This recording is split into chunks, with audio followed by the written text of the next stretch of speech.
Welcome to your cricket happening show, dear friends and subscribers.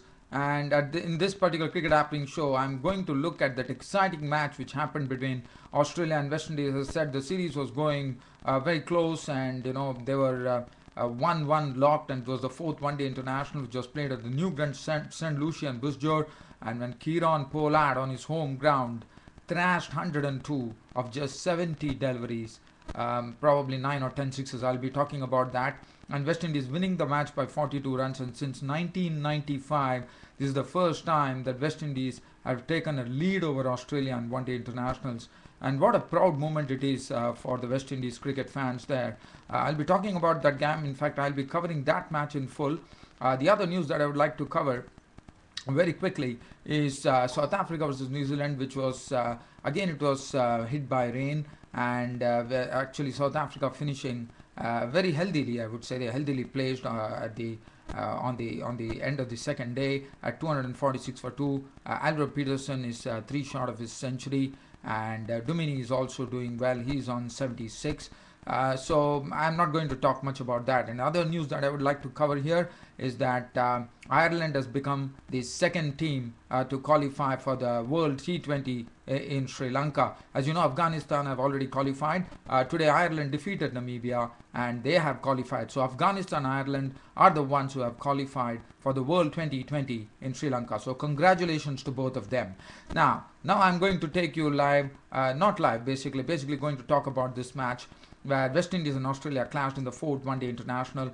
And West Indies, let me tell you, I can only do a brief summary here. I wouldn't be going to the very nitty-gritties, but let me talk about this. West Indies put up a very big score on the board. They put 294. So that gives you an indication as to what big hitting, and this 294 was possible due to Kieron Pollard's big hitting. 102, this was his second one-day international century. He has only another 450s, so today really pasted the Australian bowlers to all parts of the park, and Kieron Pollard hit 102 runs of 70 balls with 5 fours and 8 beautifully struck sixes. But let me tell you, even some miss hits of Kieron Pollard carried over the fence, and what a joy for the West Indian spectators. What I saw here yesterday was the typical West Indian flair that one has known in the 1980s. What the West Indians had, that flair for attacking batsmanship, that was what was seen today.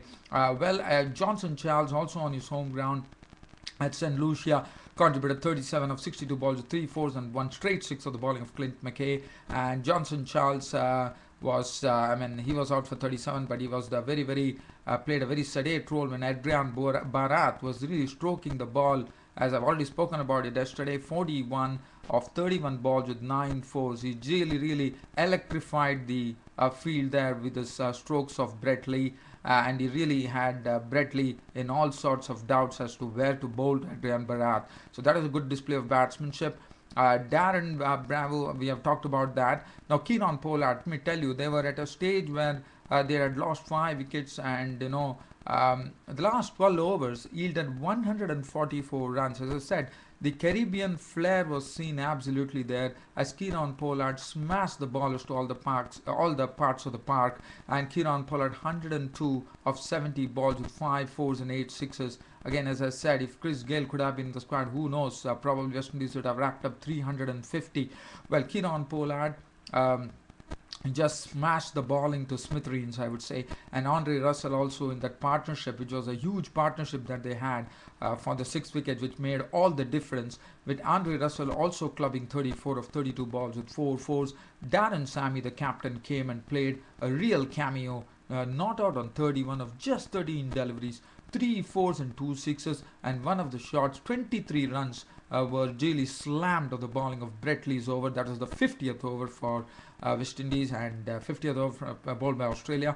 and in fact, Darren Sammy saw to it that they reached 294 for 7 with that very big hitting. And the last ball of the 50th over, Darren Slammy slammed into the stands, and he was not out on 31 of 13 balls with 3 fours and 2 sixes.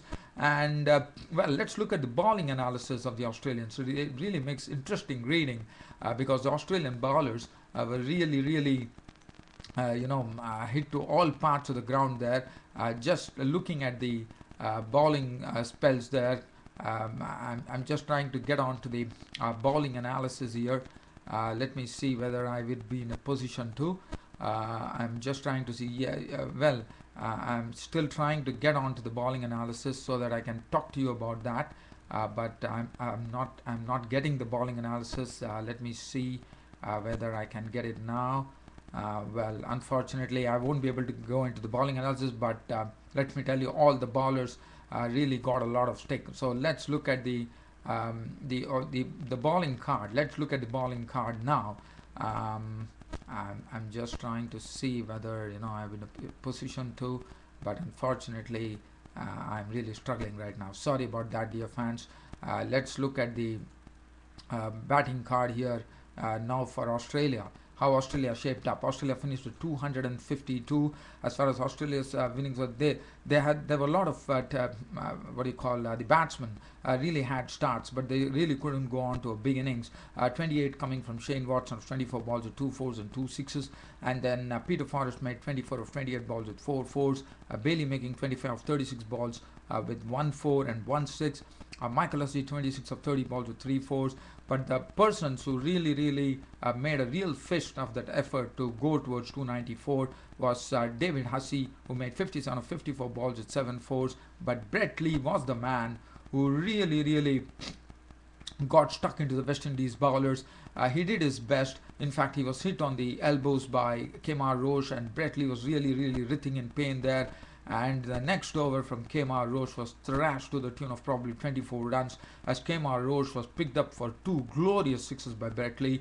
Brett Lee showing some attacking batsmanship, making 59 of 48 balls, 5 fours and 5 sixes, 2 sixes the bowling of Kemar Roche, 2 sixes of the bowling of Andre Russell. He was looking absolutely like he was really slamming the ball, and that was really good to see Brett Lee get to his highest score in one-day internationals, 59 of 48 balls. But that was still not enough, because Australia still finished 42 runs short of the West Indian total. And as I said, and Nareen, what bowling Nareen was doing. Nareen, he has been bowling absolutely splendidly, as you know, and once again Nareen showed what he could do, really, the way he was bowling. He just gave away 21 runs and picked up 1 wicket. As I said, it has always been very difficult to get Nareen off the square, and I said Nareen will be talked of much, and one looks forward to him playing in the IPL. But there's going to be a clash between probably the international fixtures in the IPL.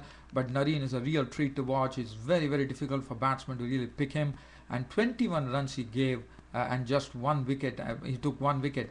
And well, Australians really, I would say Nareen's spell was very important in the context. 42 runs was the difference in the end.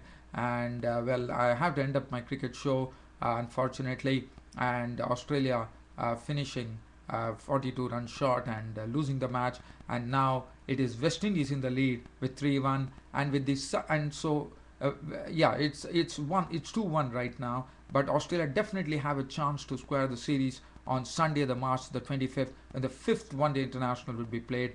And this was the only match which was not very closely contested, I would say, but really Australia made a very good effort to get to that score.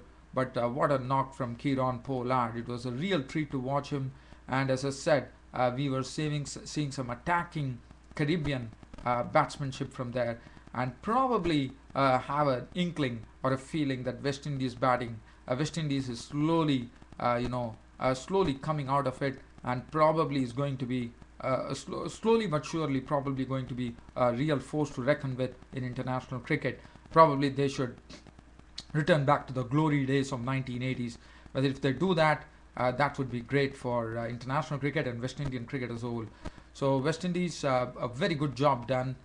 Keep it up, and we look forward to an interesting and exciting tussle between West Indies and Australia in the 5th one-day international, which starts on 25th of March. One more information before I wind up my cricket show for today, and that is the first test starts between Sri Lanka and England. That will be the first test match which will be starting there.